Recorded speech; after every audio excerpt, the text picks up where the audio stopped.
Welcome back to my YouTube channel. Admittedly, it's been a little while, but I have been working relentlessly as a locksmith and doing the associated work, as well as working 60 hours a week on site where I'm based as a security officer and also a locksmith. Now, as the name suggests, the myth-busting locksmith, today we are going to bust a myth wide open and hopefully, for new locksmiths out there, start making you aware of the various issues that I have come across. As you can see on the table today, we have a nice range of thumb turn locks.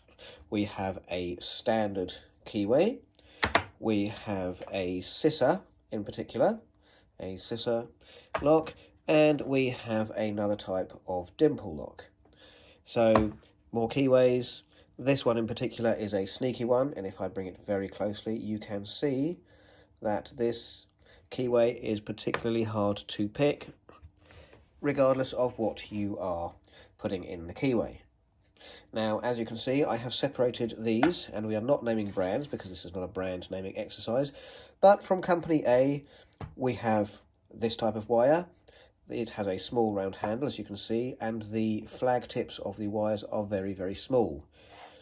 These are much larger and a completely different type of handle, and these are from America, and these have come from England.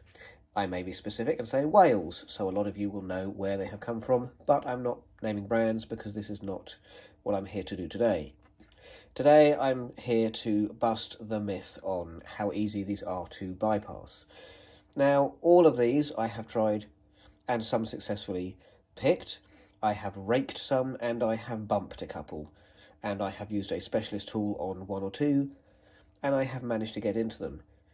But thus far, I have not been able to use any of these tools to be able to bypass them. Now, I'm wondering what the reason for that is. I am aware, and other people may not be aware, that American locks are much easier to pick, bump, bypass, rake, and manipulate than English locks, because American locks and European locks are not half as good as the English locks. We, of course, have always led the world in industry. We always have. We always will. And engineering is definitely a forte for us. Now, in America, the locks don't need to be as good because they all have guns. Great big guns, supporting their constitution. I want a gun. I want to shoot people. I don't need a fancy lock.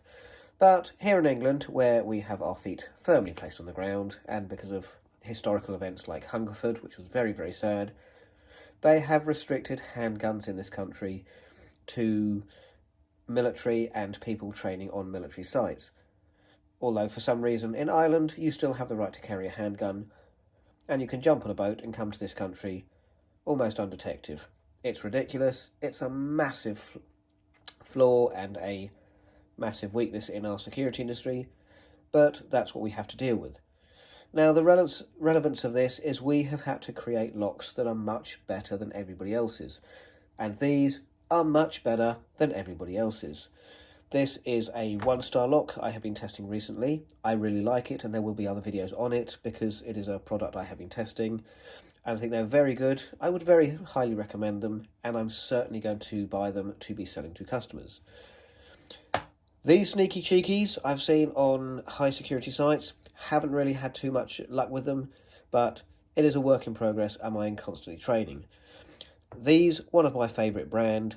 I buy these all the time, I sell these all the time, I can pick them, I can get into them, but I really like them because they are well engineered and well made. These, very good, especially for master sweeting.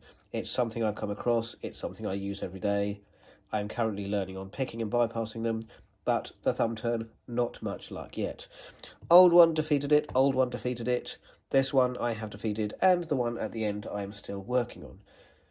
Now, the myth that these are very easy to bypass is a little unfair, and I think a little misguided. Although I probably need a lot more practice, I have found a lot of issues. This particular tool is very, very good. I would very highly rate it. And it comes with long wires and it comes with short wires, and I have been marginally successful. I have managed to open a couple of these locks with the tool, but not unlocking so much as locking them. I couldn't unlock them, but I have successfully locked two of these locks. Unlocking, I have failed. These I find drive me nuts. They come from America, they're a very good brand, they're a very well-known brand, everybody rates them, but the first thing I was stung with was the fact that they were priced at about £32, and I thought that's a great price. There was another in the set, but I have destroyed it because it got stuck in a lock. Now, the problem with these is that I spent £31 on tool, and then I got hit for £150 shipping and handling, which I was not expecting.